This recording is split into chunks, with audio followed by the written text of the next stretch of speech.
महाराष्ट्राच्या राजकारणात सध्या जो नव्या युतीचा आणि दोन्ही शिवसेना एकत्र येण्याचा सूर आवळला जातोय तो खरखरच जनतेच्या हितासाठी आहे की त्यामागे केवळ एक पेड आणि फेक नरेटिव्ह चालवला जातोय।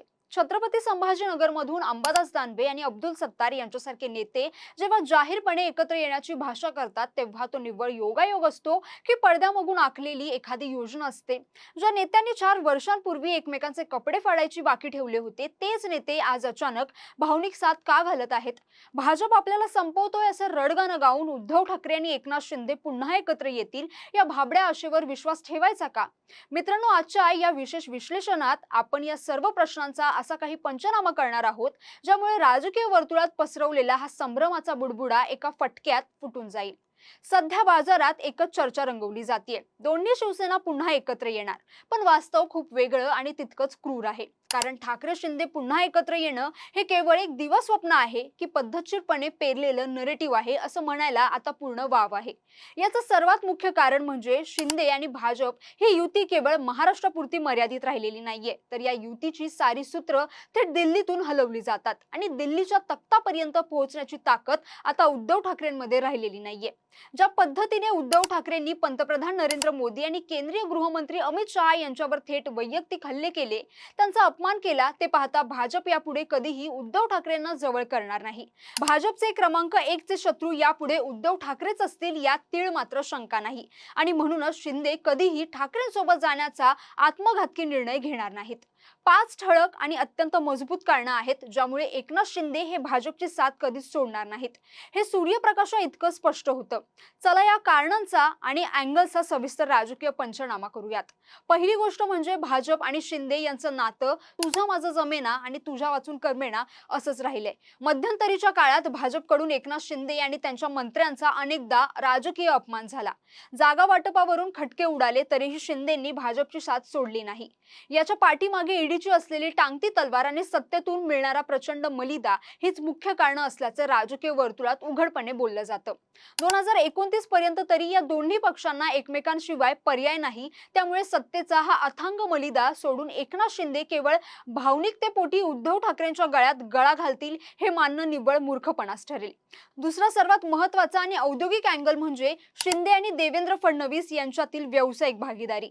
एकनाथ शिंदे मुख्यमंत्री असताना आणि नंतर उपमुख्यमंत्री असताना, तर दुसरीकडे देवेंद्र फडणवीस आधी उपमुख्यमंत्री आणि नंतर मुख्यमंत्री असताना या दोन्ही नेत्यांनी मिळून राज्यात शेकडो अब्ज रुपयांच्या प्रोजेक्टचे भूमिपूजन आणि उद्घाटन केली आहेत। सार्वजनिक बांधकाम आणि गृहनिर्माण अशी सर्वात हेवी वेट आणि आर्थिकदृष्ट्या मलिद्याची खाती एकनाथ शिंदेंकडे राहिलेली आहेत, ज्या खात्यांवर देवेंद्र फडणवीसांचंही विशेष प्रेम आहे। त्यामुळे ही युती केवळ राजकीय नाही तर ती एक मजबूत औद्योगिक भागीदारी आहे।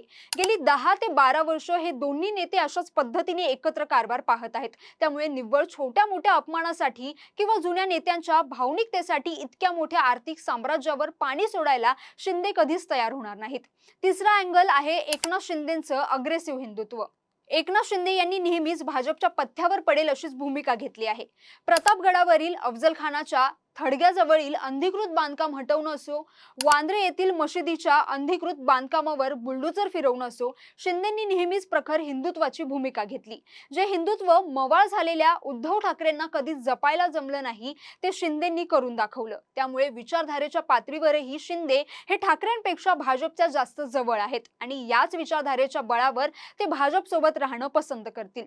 चौथं आणि सर्वात गेम चेंजर कारण म्हणजे एकनाथ शिंदे यांची अमित शहा यांच्यासोबत असलेली खास केमिस्ट्री। दिल्लीच्या वर्तुळात अशी जोरदार चर्चा असते की महाराष्ट्रात देवेंद्र फडणवीसांचं वाढतं महत्त्व आणि स्पेस कमी करण्यासाठी खुद अमित शहा हे एकनाथ शिंदेंना पडद्यामागून मोठं बळ देतात। शिंदे हे अमित शहा यांचे थेट फेवरेट मानले जातात। शिंदे जेव्हा जेव्हा दिल्लीत जातात तेव्हा ते अमित शहा यांची वैयक्तिक भेट घेतल्याशिवाय परतत नाहीत। या थेट दिल्ली कनेक्शनमुळे शिंदेंना महाराष्ट्रात भाजपच्या स्थानिक नेत्यांची भीती बाळगण्याची गरज उरत नाही आणि याच मजबूत केमिस्ट्रीमुळे शिंदे भाजपला कधीही सोडणार नाहीत। पाचवा आणि व्यवहारिक अँगल म्हणजे स्थानिक स्वराज्य संस्थांमधील थेट गणित। राज्यातील अनेक महापालिका, जिल्हा परिषदा आणि नगरपालिकांमध्ये शिंदे गट आणि भाजप हे दोघेही एकत्र सत्तेत आहेत। दोघांनाही हे चांगलंच माहिती आहे की जर वेगवेगळे लढले तर विरोधक त्यांचा फायदा घेतील। त्यामुळे दोघांचे अस्तित्व एकमेकांवर 100% अवलंबून आहे। आता जरी अब्दुल सत्तार आणि अंबादास दानवे यांच्या वक्तव्यांमुळे संभ्रम निर्माण होत असला, सत्तार जरी म्हणत असले की मोठा भाऊ आपल्याला संपवायला टपलाय, तरीही हे केवळ भाजपवर दबाव आणण्याची एक बार्गेनिंग स्ट्रॅटेजी आहे। या सर्व अँगल्सच्या पलीकडे जाऊन जर आपण सखोल विश्लेषण केलं तर एक गोष्ट स्पष्ट होते की महाराष्ट्राच्या राजकारणातील शिवसेना नावाचा ब्रँड आता दोन वेगवेगळ्या ध्रुवांवर गेला आहे। उद्धव ठाकरेंची शिवसेना आता पूर्णपणे डाव्या आणि पुरोगामी विचारांच्या आघाड्यांमध्ये अडकली आहे, तर शिंदेची शिवसेना ही भाजपच्या उजव्या विचारसरणीशी घट्ट जोडली गेली आहे। या दोन टोकांचे प्रवाह आता कधीच एकत्र येऊ शकत नाही। त्यामुळे सत्तेचा मलिदा, दिल्लीचा कवच आणि हिंदुत्वाचा अजेंडा सोडून एकनाथ शिंदे पुन्हा मातोश्रीच्या चरणी जातील हे दिवा स्वप्न पाहणं आता थांबवलं पाहिजे। हा केवळ एक राजकीय बनाव आहे जो निवडणुकीच्या तोंडावर जनतेला संभ्रमात टाकण्यासाठी आणि मीडियाची स्पेस मिळवण्यासाठी पेरला गेला आहे। तर तुम्हाला या सगळ्याबद्दल काय वाटतं? तुमचं मत आम्हाला नक्की कमेंट करून कळवा आणि अशाच व्हिडिओसाठी टाइम महाराष्ट्राला फॉलो आणि चॅनलला सबस्क्राइब करायला विसरू नका। धन्यवाद।